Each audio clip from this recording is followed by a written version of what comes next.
we finally have all the details and potential leaks to put together what the prototype is actually meant to look like in Poppy Playtime, starting with the official messages from the game devs cluing us into the prototype's secret involvement behind the scenes. You see, while the prototype has officially only been shown to us as a claw attached to an unseen body, we're able to start piecing together the look of this body and all of its parts based on what the developers behind the game actually told us. It was revealed that in the earlier planning stages for the game as a whole, the prototype was one of the main locked-in characters that we were already clued into based on the other characters in this earlier Poppy Playtime version that were supposed to be found in-game alongside him.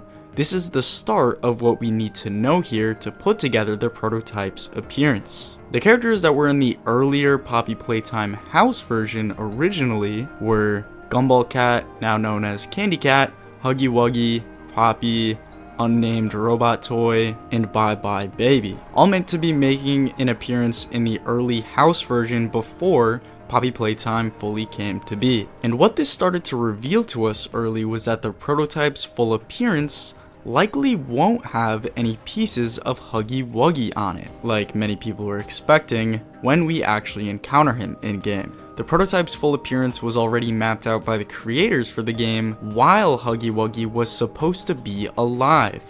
If these two characters were meant to be coexisting in the same early version of the game, then it'd be way less likely for Huggy to simply magically become part of the prototype later in the game. The idea of Huggy not being part of the prototype is additionally confirmed by the developers behind the game themselves, who additionally ended up telling us in the Poppy Playtime Discord server that the prototype was meant to have his own really creepy section in the house version. He wasn't meant to pop up and add Huggy's corpse to his collection of parts because he was already coded in to have his own separate section of the game.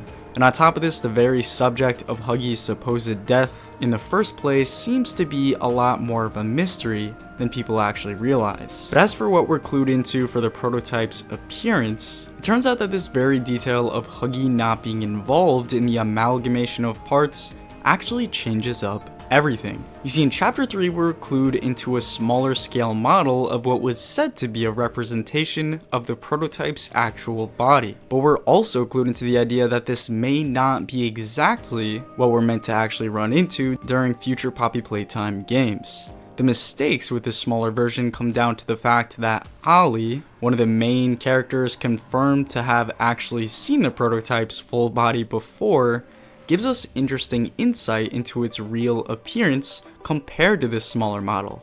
That shrine, did it scare you? If you thought that was terrifying, just wait until you see the real thing.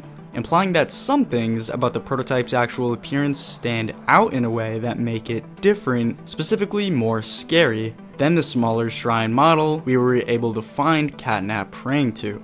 And going back to the idea that Huggy Wuggy likely won't be involved in the actual model of the prototype, this would again build up towards the idea that this toy version isn't supposed to be a perfect one-for-one representation of what we're actually supposed to be seeing. But as for exactly that, what we're meant to be seeing, new potential leaks given to us by the game developers start to piece together everything we still need to know here. So going back to what the prototype is actually meant to look like after connecting the dots towards what he isn't meant to look like, it turns out the developers behind the game started giving us key information towards certain models they created that actually connected to everything we already know the prototype to be.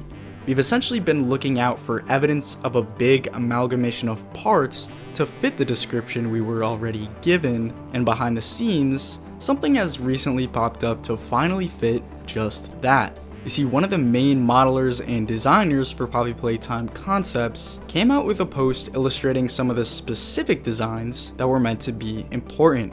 Some of the actual designs we've actually seen in game, including the flare gun and the phone we used to communicate with Ollie, but then we were shown another design, something a bit more interesting to say the least. While appearing as a certain customizable skin throughout Poppy Playtime's other game, we see a very specific Project Playtime skin pop up that has a strange connection to both the small prototype shrine, as well as the description for the prototype's actual appearance. The strange meshed together parts of toys featuring Candy Cat's head along with Catnap's ear.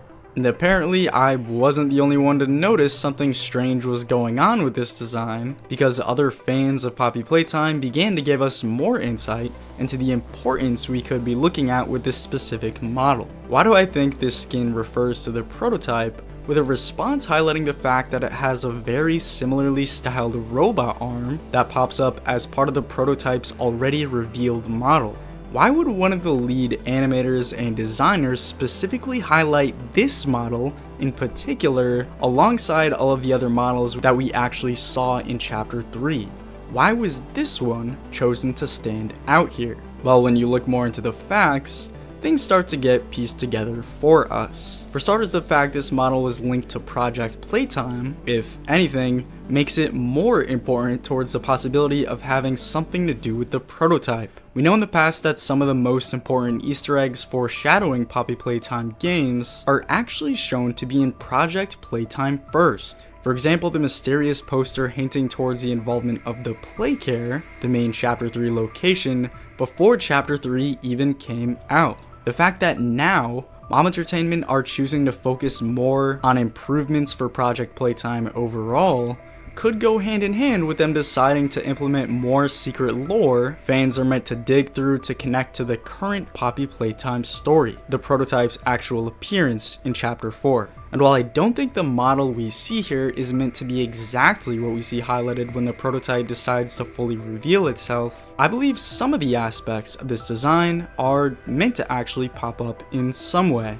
A scarier, almost molded together horror show of pieces that goes beyond the more simple representation we saw from Catnap's lair. And we saw even more proof of this thing's importance, purely based on the fact that it matches up perfectly with what some of the other creators behind the Poppy Playtime games told us as well. The fact that they had confirmed the full concept of a Chapter 4 character just being completed around the same exact time that they were actually making designs for their third chapter. Going back to the strange post, we saw these same exact designs that would have obviously been made originally during the time of this earlier message, meaning they also would have been made during the time Chapter 4 designs were also finished. Could the prototypes model, relating to what we see here, be what they were actually talking about? And while this very well could be a nod in that direction considering everything we're told about the situation, we'd simply have to wait and see for what they really have in store for us.